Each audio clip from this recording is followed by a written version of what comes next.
जैसे बिना शादी के बच्चे नहीं आते, ठीक उसी तरह पार्ट 1 से पहले पार्ट 2 नहीं आता। बड़ा हरामी हो बेटा।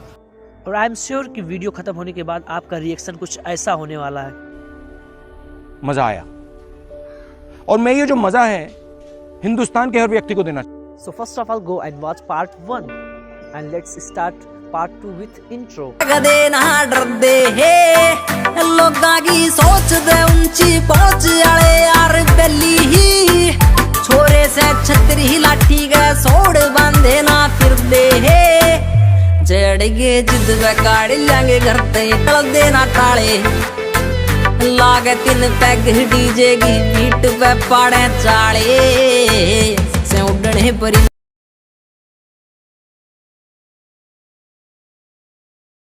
इंपॉर्टेंट बिना बहस करे उस इंजीनियर की तरफ। राजा का अपना वजीर पर 30 साल का विश्वास था। आज तक उसने राजा को नाराज नहीं किया। इस वजीर की हर बात फायदेमंद साबित हुई। एक बार वजीर मिशन पे कहीं बिजी था तो साजिश चली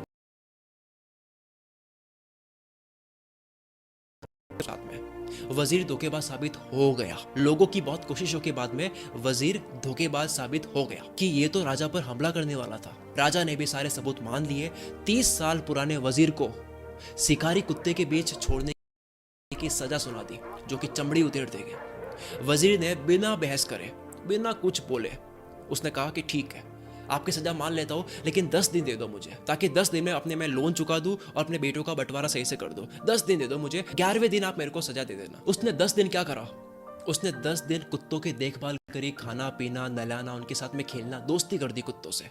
11वें दिन जब सजा का दिन था, जब हाथ पैर बांधे वजीर के और कुत्तों को छोड़ा, तो वो कुत्ते काट नहीं रहे थे, लाड़ कर रहे थे। राजा देखकर हैरान। वजीर बोला, राजा मैंने केवल 10 दिन इनका ख्याल रखा है, ये मुझे मारने से मुकर गए, प्यार कर रहे हैं मुझे।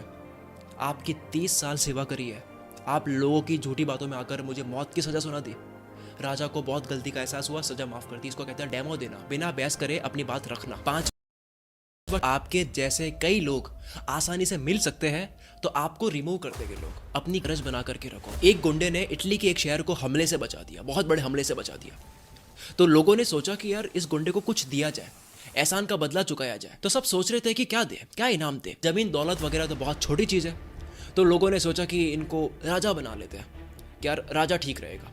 तो कुछ लोग कह रहे हैं कि राजा भी ठीक नहीं है, राजा मतलब इतना बड़ा इनाम उसको भी छोटा मान रही है, कि ऐसा क्या दे जो राजा बनाने से भी बड़ा हो। तो आखिर में सोचा इनको हमेशा के लिए अमर कर देते हैं। अब अमर कैसे करा? इसे मार देते हैं, इसका मंदिर यहाँ बना लेते हैं और भगवान की तरह पूजा करते हैं। और ये रियल स्टोरी है, इन्होंने ऐसा ही करा। पता है क्यों करा?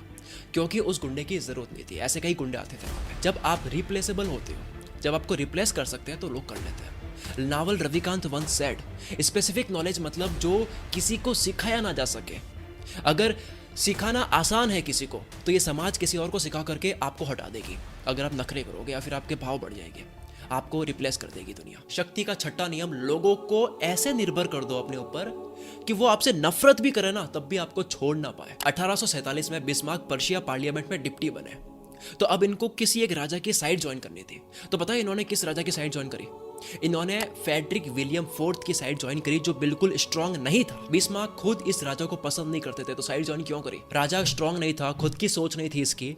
बिस्मार्क तेज था, कमजोर राजा की रक्षा करके उसका कैबिनेट मिनिस्टर यानी कि क्लोज सलाहकार बन गया, ताकि वो तेज बिस्मार्क कमजोर सोचने वाले राजा को अपने ऊपर निर्भर कर दे। बिस्मार्क ने मिलिट्री स्ट्रांग करवाई, राजा के खिलाफ लोकल ग्रुप्स को दबवा दिए, दुश्मनों का परमानेंट जुगाड़ करवा दिया, राजा से अच्छे पॉलिटिकल डिसीजन करवाए, प्रशिया राज्य में किंग की पोजीशन स्ट्रांग करवा दी। राजा का चेहरा था, लेकिन दिमाग पूरा का पूरा बिस्मार्क का था। राजा की डेथ हुई, उसका भाई विलियम राजा बना, जो बिस्मार्क को बिल्कुल पसंद नहीं करते थे। लेकिन मजबूरी थी, बिस्मार्क जैसा दिमाग और लाए कहां से? बिस्मार्क तेज था, ऐसे लोग नहीं मिल रहे थे। इन दोनों की कभी बहस होती तो बिस्मार्क कहता कि मैं छोड़कर जा रहा हूं, और विलियम डर जाता क्योंकि वो संभाल नहीं सकता। धीरे धीरे पूरे प्रशिया को एक करके जर्मनी कंट्री बना दी, जो छोटे छोटे राज्य में बिखरा था। लोग नफरत भी करेंगे, लेकिन आपको छोड़ नहीं पाएंगे अगर आप में दम है। दोस्तों, मैंने एक वीडियो बनाई थी पैसे कमाने की कला, जिसमें मैंने घंटों घंटों के ज्ञान को निचोड़कर सिर्फ 16 मिनट में समझाया। जिस वीडियो को आपको सिर्फ देखना नहीं है, आपको याद करनी है।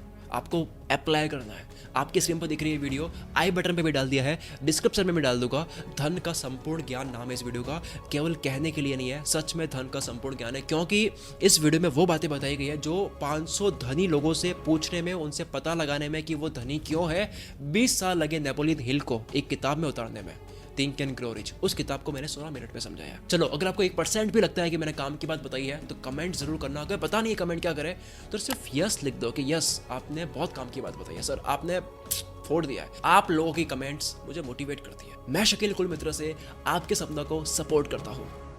अब अगर तुम लोग नए हो तो सब्सक्राइब करो, वो जो लाल वाला बटन है उसके साथ स्कैम करो या फिर महफिल जमाओ, मुझे नहीं पता, बस क्लिक हो जाना चाहिए। अब मैं भी जा रहा हूं, मुझे पार्क में स्टंट्स मारने जाना है। बाय।